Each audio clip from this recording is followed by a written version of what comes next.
বিসমিল্লাহির রহমানির রহিম। প্রিয় শিক্ষার্থীরা, ফিরে এলাম আবারও খান জাহান আলী আদর্শ মহাবিদ্যালয়ের অনলাইন ক্লাসে। আজকে আমি তোমাদের আইসিটি বিষয়ের পঞ্চম ক্লাসটি আজকে নিব। আমরা সেই গত ক্লাসের ধারাবাহিকতায় আজকেও আমরা সংখ্যা পদ্ধতির আরও বেশ কিছু রূপান্তর শিখব।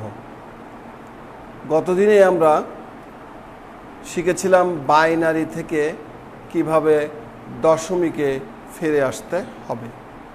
আজকে শিখব অক্টাল থেকে আমরা কিভাবে বাইনারিতে এবং হেক্সাডেসিমাল থেকে আমরা কিভাবে দশমিকে ফিরে আসব। শিক্ষার্থীরা লক্ষ্য করো, আমি এখন পড়তে চাচ্ছি অক্টাল। অক্টাল অঙ্ক থেকে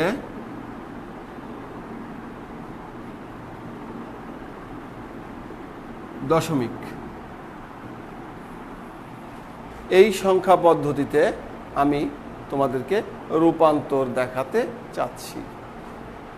খেয়াল করো, সাপোজ আমাকে দিয়ে দেওয়া হয়েছে 75 অক্টাল অঙ্ক, এটাকে আমাকে দশমিকে বানাতে হবে। তাহলে এটার নিয়ম হচ্ছে কি, নিজের সমান 5, আগের সেই নিয়মেই নিজের সমান 5 গুণ ভিত্তিমান 8, তার স্থানিক মান হচ্ছে 0। নিজের সমান 7, ভিত্তিমান 8, স্থানিক মান 1। শিক্ষার্থীরা লক্ষ্য করো, আগের ক্লাসে বলেছিলাম যে 8-এর পাওয়ার 0, অর্থাৎ কোনো কিছুর পাওয়ার যদি 0 হয় তাহলে তার মান হয় 1। তাহলে 8-এর পাওয়ার 0 মানে 1, 5 গুণ 1 মানে 5, 7 8 56, দিস ইজ 61 দশমিক সংখ্যা। তাহলে আমরা যদি পূর্ণ সংখ্যায় দেওয়া থাকে তাহলে আমরা কি করে দশমিকে নিতে পারবো অক্টাল সংখ্যাকে, সেটি শিখেছি।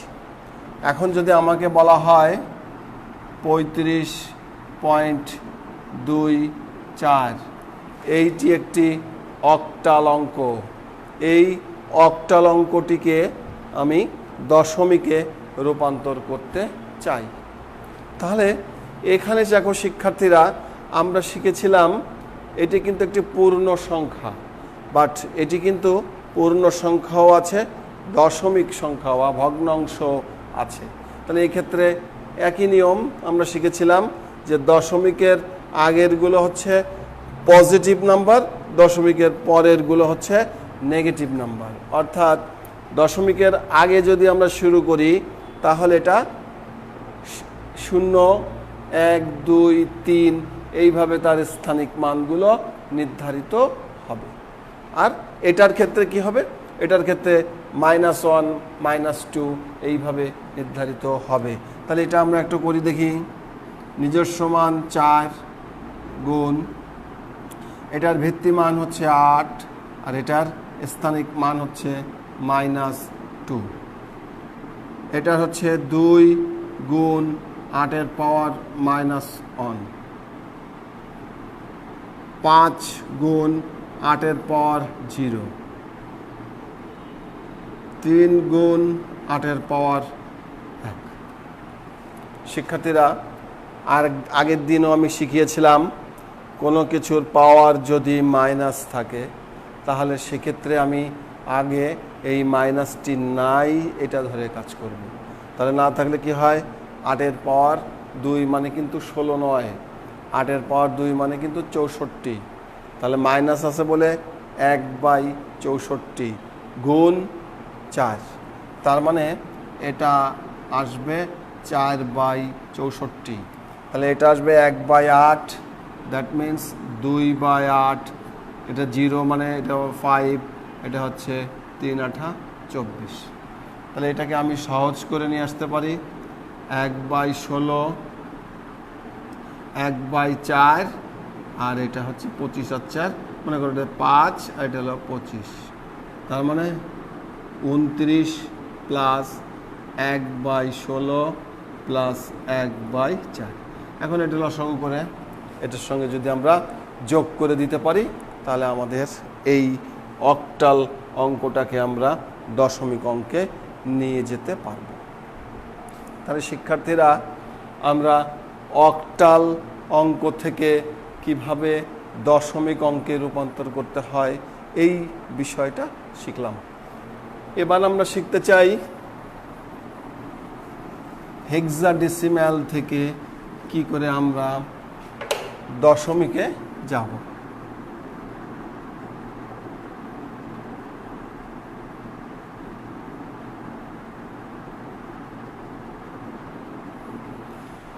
হেক্সাডেসিমাল অঙ্ক থেকে কিভাবে আমরা দশমিকে যাব, সেম নিয়ম সেম অঙ্ক, জাস্ট শুধুমাত্র ভিত্তি মানটিকে আমরা চেঞ্জ করব।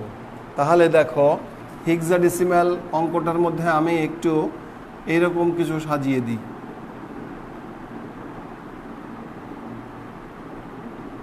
This is hexadecimal.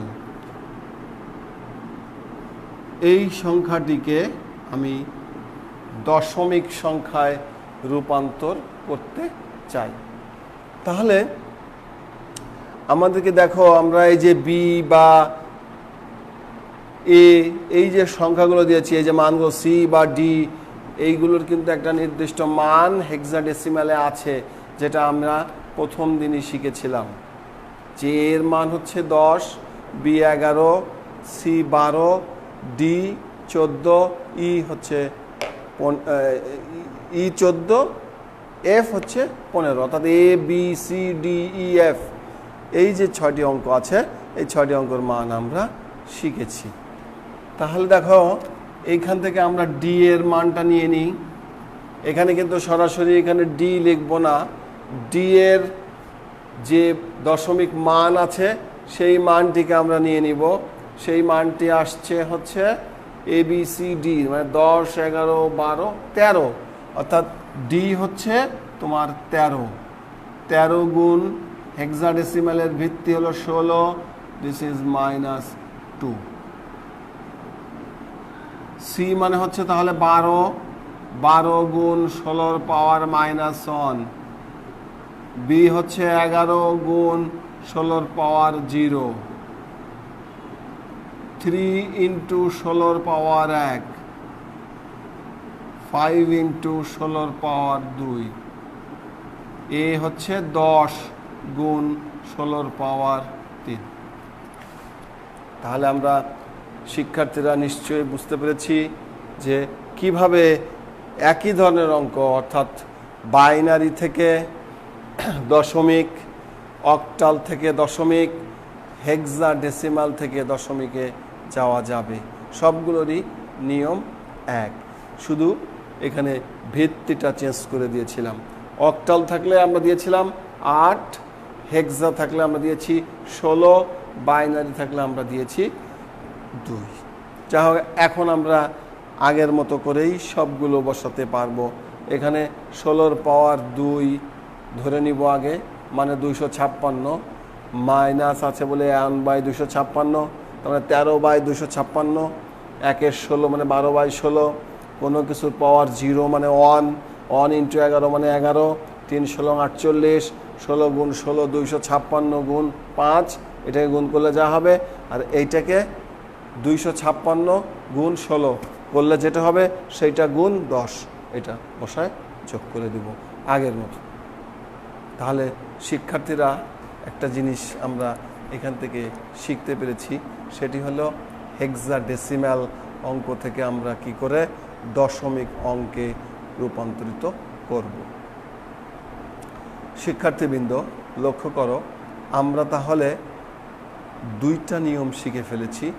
একটি হচ্ছে দশমিক অঙ্ক থেকে বাইনারি, অক্টাল, হেক্সায় আমরা কিভাবে যাব সেই বিষয়টা শিখেছি। আরেকটি জিনিস শিখেছি উল্টাটা, অক্টাল, হেক্সা এবং বাইনারি থেকে কিভাবে দশমিক সংখ্যায় নিয়ে আসতে পারবো।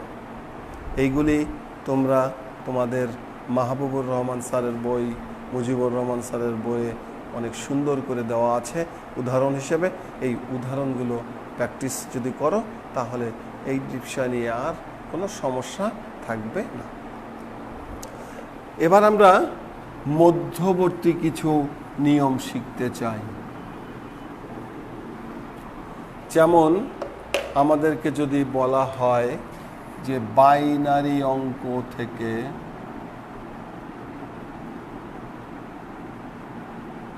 অক্টাল,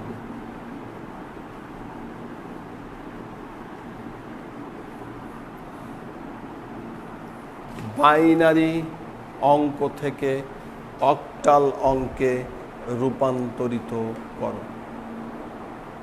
তাহলে এই অঙ্ক করতে গেলে আমাদের কি করতে হবে, এটার নিয়মটা আগে আমি বলে দিই। দেখো শিক্ষার্থীরা, অক্টাল অঙ্কের সর্বোচ্চ অঙ্ক হচ্ছে 7। তাহলে অক্টালের ভিত্তি হচ্ছে 8, 0 থেকে 7 পর্যন্ত। তাহলে 7-এর যদি আমরা বাইনারিতে নিয়ে যেতে চাই তাহলে সংখ্যাটি আসে এরকম।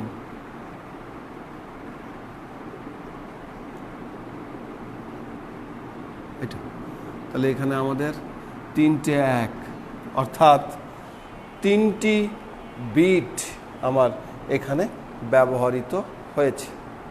3টি বাইনারি ডিজিট আমরা ব্যবহার করে এই অক্টালের সর্বোচ্চ অঙ্কটিকে আমরা বাইনারিতে নিয়ে আসতে পারছি।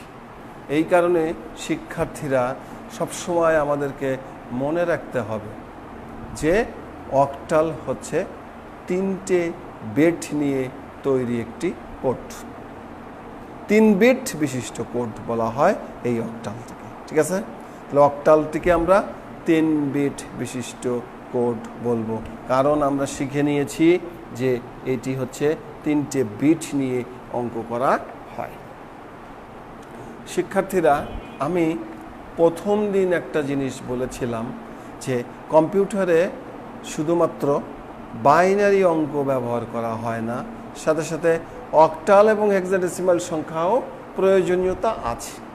তবে বেশিরভাগ ক্ষেত্রেই যেহেতু আমরা শিখেছিলাম যে ইলেকট্রনিক সিগন্যালের মাধ্যমে কম্পিউটার কাজ করে, সেহেতু বাইনারি ডিজিট বিদ্যুৎ আছে অথবা বিদ্যুৎ নেই, অর্থাৎ 0 আর 1 এই 2টি জিনিস নিয়ে কম্পিউটার কাজ করে। তবে অক্টাল এবং হেক্সাডেসিমালের প্রয়োজনীয়তাটা কোথায় আছে? দেখো শিক্ষার্থীরা, আমরা যদি অনেকগুলো বিট এখানে বসাই, সাপোজ এতগুলো বিট আমরা নিয়েছি, এখন এতগুলো বিট নিয়ে কাজ করা কিন্তু অনেক কঠিন ব্যাপার। অনেকগুলো জিনিস নিয়ে কাজ করা কঠিন ব্যাপার। এই কারণে আমরা কি করব, আমরা এটাকে কখনো কখনো 3 বিট দিয়ে অথবা কখনো কখনো 4 বিট অঙ্ক ব্যবহার করে জিনিসটিকে সহজ করে নেব, ছোট করে নেব। যেমন মনে করো অক্টালটিকে আমরা বলেছি যে এটি একটি 3 বিটের কোড। তাহলে আমরা যদি এখানে 3টে বিটকে একত্রিত করতে পারি, 3টে বিটকে আমরা একত্রিত যদি করতে পারি, তাহলে কিন্তু দেখো শিক্ষার্থীরা আমাদের সহজ হয়ে গেল। এইটাকে একটা অক্টাল অঙ্ক দিয়ে, এটাকে একটা অক্টাল, এটাকে এটাকে এটাকে এটাকে, তাহলে 1 2 3 4 5 6, এই 6টি অক্টাল বিট ব্যবহার করে আমরা 18টি বাইনারি সংখ্যাকে কম্পিউটারের মধ্যে ইনপুট করাতে পারব। এই কারণেই আমাদের অক্টাল অঙ্কেরও কম্পিউটারে বিশেষ প্রয়োজনীয়তা আছে। তাহলে শিক্ষার্থীরা, যদি আমাকে একটা প্রশ্ন দেওয়া হয় যে দেখাও যে অক্টাল একটি 3 বিটের কোড, তাহলে এর উত্তর আমি কিভাবে লিখব? লিখে নাও, অক্টাল একটি 3 বিটের কোড। ব্যাখ্যা করো। এটি খ নাম্বারের জন্য, অনুধাবনমূলক প্রশ্নের জন্য অনেক গুরুত্বপূর্ণ একটি প্রশ্ন।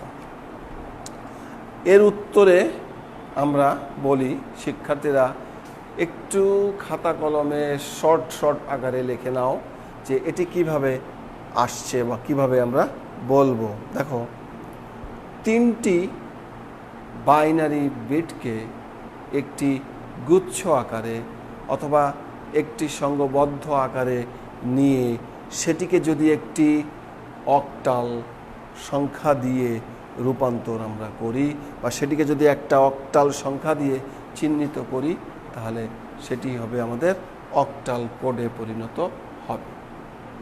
যেহেতু এই 3 বিট বাইনারি অঙ্কের একটি সমতুল অক্টাল সিম্বল দিয়ে এই সংখ্যাটিকে প্রকাশ করা হচ্ছে, এই কারণে আমরা বলবো যে অক্টালটি হচ্ছে একটি 3 বিট বিশিষ্ট বাইনারি কোড। শিক্ষার্থীরা নিশ্চয়ই বুঝতে পেরেছ। তা সত্ত্বেও দেখো, আরেকটি সহজভাবে আমি তোমাকে বলে দিই যে অক্টালের ভিত্তি হচ্ছে 8, বাইনারির ভিত্তি 2-এর সরল গুণিতক। দেখো তো 8 হয় কিনা? 3 বিট সংখ্যা, বাইনারির ভিত্তি হচ্ছে 2, 3 দ্যাট মিনস 8, যেটি হচ্ছে অক্টাল সংখ্যার ভিত্তি। এটি আমরা অবশ্যই বুঝতে পেরেছি। দেখো, তাহলে শিক্ষার্থীরা আমরা সহজেই বুঝতে পেরেছি যে অক্টাল কেন 3 বিটের সংখ্যা বা 3 বিট বিশিষ্ট একটি কোড হলো অক্টাল কোড। আচ্ছা শিক্ষার্থীরা, তাহলে দেখো আমরা বাইনারি থেকে অক্টালে কিভাবে যাব সেই বিষয়টা একটু ক্লিয়ার করি। সাপোজ আমাকে এরকম একটি সংখ্যা দেওয়া হয়েছে, 1 2 3 4 5 6 7, 1 2 3 4 5, মোট 12 বিটের একটি কোড। তাহলে এত বড় একটি সংখ্যাকে কম্পিউটারের মধ্যে প্রবেশ করানোটা একটি জটিল বিষয়। তাই এটাকে আমরা আগেই বলেছি যে 3টি করে অঙ্ককে একটি গুচ্ছ আকারে বা একটি গ্রুপ আকারে নিয়ে সেটিকে যদি একটি অক্টাল সিম্বল দ্বারা সূচিত করি, তাহলে আমাদের সহজেই এই অঙ্কগুলোকে আমি কম্পিউটারের মধ্যে প্রবেশ করাতে পারবো। তাহলে খেয়াল করো শিক্ষার্থীরা, কিভাবে আমরা 3 বিটটা বের করব। এখানে দেখো একটি রেডিক্স পয়েন্ট রয়েছে। আমরা শিখেছি রেডিক্স পয়েন্ট জিনিসটা কি, যে পয়েন্টটার কারণে একটি পূর্ণ সংখ্যা, একটি অঙ্ককে পূর্ণ সংখ্যা এবং ভগ্নাংশে ভাগ করে দেওয়া যাবে যে একটি পয়েন্ট দ্বারা, সেই পয়েন্টটিকে আমরা বলবো রেডিক্স পয়েন্ট। তাহলে দেখো শিক্ষার্থীরা, এই রেডিক্স পয়েন্টের বাম দিক থেকে আমি শুরু করব, উল্টা যাব এইরকম। শিক্ষার্থীরা খেয়াল করো, এইটাকে আমি এই দিকে বাম দিকে যেতে পারবো 3টি বিট করে। ঠিক আছে শিক্ষার্থীরা? আচ্ছা, তাহলে দেখো এখানে আরেকটি 2টি শূন্য বসিয়ে আমরা এটিকে 3 বিট বিশিষ্ট অঙ্ক করে নিব। ঠিক আছে? তাহলে এটি একটি 3 বিট বিশিষ্ট অঙ্ক, কখনোই যেন ভুল করে আমি এই দিকে না যাই। দশমিকের বাম পাশের পূর্ণ অঙ্ক সংখ্যার অঙ্কগুলোকে আমি বাম দিকের 3 বিট বিশিষ্ট করে করে অঙ্কগুলো নিব, আর দশমিকের পরের যে অঙ্কগুলো থাকবে সেই অঙ্কগুলোকে আমি দশমিকের পরে এই 4টি সংখ্যা আর এর পরে যে কটা শর্ট থাকবে সেই কটা, সরি এখানে আমি ভুল লিখেছি, এখানে হ্যাঁ এরকম, এই হচ্ছে 3টি সংখ্যা। এখন শিক্ষার্থীরা লক্ষ্য করো, এই যে 110 এসছে 3 বিট বিশিষ্ট অঙ্ক। এই 3 বিট বিশিষ্ট অঙ্কটিকে আমি সহজেই বাইনারি বিটের, এই 3টি বাইনারি বিটকে আমি সহজেই অক্টালে কত হবে সেটা বের করে নিতে পারব। খেয়াল করো, তাহলে 3টি বিট অঙ্ক, মনে করো 1 1 1, এইটা হলো 3 বিটের অঙ্ক। তাহলে এই অঙ্কগুলোর স্থানিক মান দিয়ে আমরা এর ফর্মুলা বের করতে শিখেছিলাম। দেখো, 2 এর পাওয়ার 0, 2 এর পাওয়ার 1 যোগ 2 এর পাওয়ার 2, তাহলে কত আসছে? 4 যোগ 2 যোগ 1। নিশ্চয়ই খেয়াল করেছে লক্ষ্যটি। আমি এখানে যদি প্লাস চিহ্ন ব্যবহার না করি, দেখো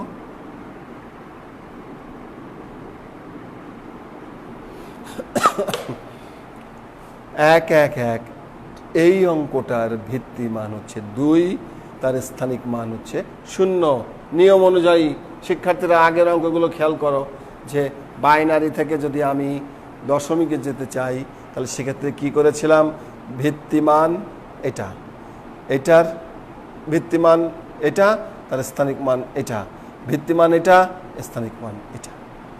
এখন দেখো শিক্ষার্থীরা, 4 2 1, তাহলে আমি এই 4 2 1 এই কোডটি ব্যবহার করে আমি এই সংখ্যাগুলোর মান কত সেটাকে আমি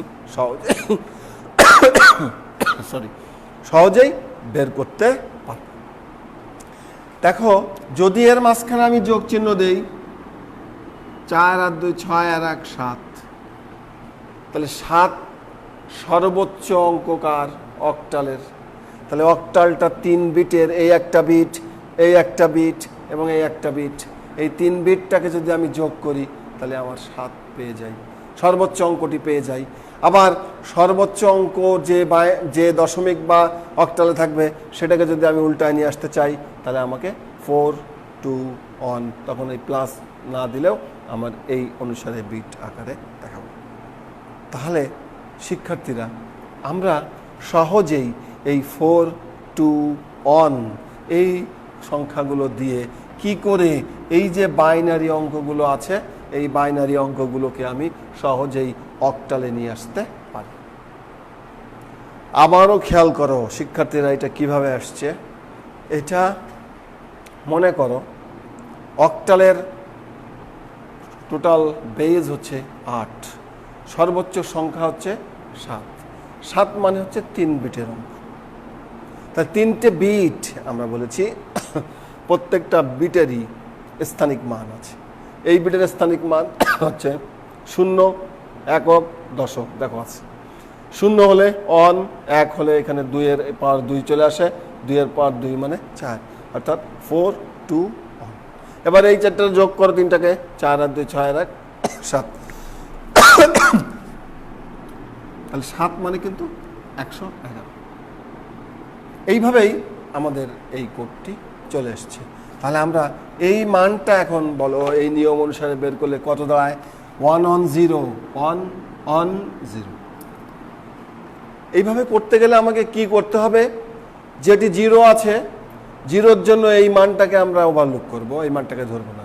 তাহলে আমাদের 1 1 আছে, কোনটার পজিটিভ মান কোনগুলো আছে? এটার জন্য 4 আর এটার জন্য 2, দুটাকে যদি আমি যোগ করি তাহলে হবে 4 আর 2 6, তাহলে এই 110 মানে 6। নিশ্চয়ই বুঝতে পেরেছ শিক্ষার্থীরা। আচ্ছা, আমি যদি বিপরীত কাজ করতে যাই, যদি আমাকে বলা হতো 6 মানে কত? 6 মানে হচ্ছে 6টা হলো একটি দশমিক অঙ্ক, এই 6-এর সমতুল বাইনারি অঙ্ক কত হবে? এটা যদি আমাকে বলতে বলা হয় তাহলে আমি কিভাবে লিখব? দেখো, 4 আর 2, 6 সংখ্যা হতে গেলে আমাদের 4 আর 2 এর প্রয়োজন। তাহলে 4 আর 2কে যদি আমি যোগ করে দিই এই দুটাকে, তাহলে হবে 6, এই সেই 6। নিশ্চয়ই শিক্ষার্থীরা বুঝতে পেরেছ যে যদি বাইনারি অঙ্ক দেওয়া থাকে তার সমতুল অক্টাল অঙ্ক, আর যদি অক্টাল অঙ্ক দেওয়া থাকে তার সমতুল বাইনারি অঙ্ক কী করে বের করতে হয় এই সূত্র দিয়ে সেটা আমরা বুঝতে পেরেছি। তাহলে ঠিক একই রকমভাবে তুমি এইটা একটু বের করে দেখাও। দেখো 4 2 1 তার মানে 0 1 0। তাহলে এটার জন্য এটা 0 এই মানটাকে ওভারলুক, এই মানটার জন্য এটা ওভারলুক করলাম, একের জন্য শুধু আছে এখানে 2, তাহলে আমাদের এই মানটা চলে আসবে 2। শিক্ষার্থীরা লক্ষ্য করো, তাহলে এটা আছে কি 0 0 1। তাহলে 0 0 1 যদি হয় তাহলে তার জন্য কোন অঙ্কটি এখানে ফিক্সড আছে? এখানে আছে 1, তাহলে এটা হবে 1.101 1 0 1। এইটার জন্য এটা, এটার জন্য এটা, 4 আর 1 5। আর 10-এর জন্য আমরা আগে শিখেছি এটা 2। This is octal. শিক্ষার্থীরা তাহলে নিশ্চয়ই বুঝতে পেরেছ জিনিসটা অনেক সহজ, কিন্তু একটু নতুন নিয়ম বিধায় একটু সমস্যা হতে পারে তোমাদের। তারপরেও যদি বাসায় প্র্যাকটিস করো, আমি যেভাবে করেছি সেটা করলে তুমি সহজেই বুঝতে পারবে। আরেকটি দেখি, আরেকটি অঙ্ক যদি করি তাহলে আমাদের ক্লিয়ার আরও ভালো হবে। মনে করো এরকম দেওয়া আছে, এটি একটি বাইনারি অঙ্ক। এই বাইনারি অঙ্ককে আমি অক্টাল অঙ্কে নিয়ে যেতে চাই। তাহলে কি করব আমরা? এইদিকে যাব, এখানে শুরু এইদিকে যাব, বেশ। তাহলে আমাদের এখানে কি আসছে? 1 on 0। তাহলে আমি যদি এখানে বসাই 1 on 0, এই 1-এর জন্য 4, এই 1-এর জন্য 2, তাহলে 4 আর 2 6, তাহলে এখানে 6 চলে আসছে। 10-এর জন্য হবে 2.101। 101 যে আমি করেছি এটা 1-এর জন্য 4, এই 1-এর জন্য 1, তাহলে 4 আর 1 5, এটার জন্য 0। This is octal. শিক্ষার্থীরা তাহলে তোমরা নিশ্চয়ই আজকে আমার সাথে থেকে এই দুটি নিয়মের অঙ্ক আমরা যে শিখেছি এই নিয়মগুলো খাতায় লিখে রেখেছ, এবং সামনে যখন আমরা আরও বেশি বেশি করে নিয়ম পড়ব সেই নিয়মগুলো আমরা সহজে যাতে রপ্ত করতে পারি সেই প্রতীক্ষায় থাকবো আমরা। এবং তোমরা ভালো মতো বাসায় এগুলো প্র্যাকটিস করবে এবং ঘরে থাকবে। এবং সর্বোপরি যে কথাটি বলবো সেটি হচ্ছে আমরা সকলে মিলে মাদককে না বলবো আর বাড়িতে থাকবো। এই মহামারীতে আমরা সকলেই সুস্থ থাকার চেষ্টা করব ইনশাআল্লাহ। সবাইকে ধন্যবাদ। আল্লাহ হাফেজ।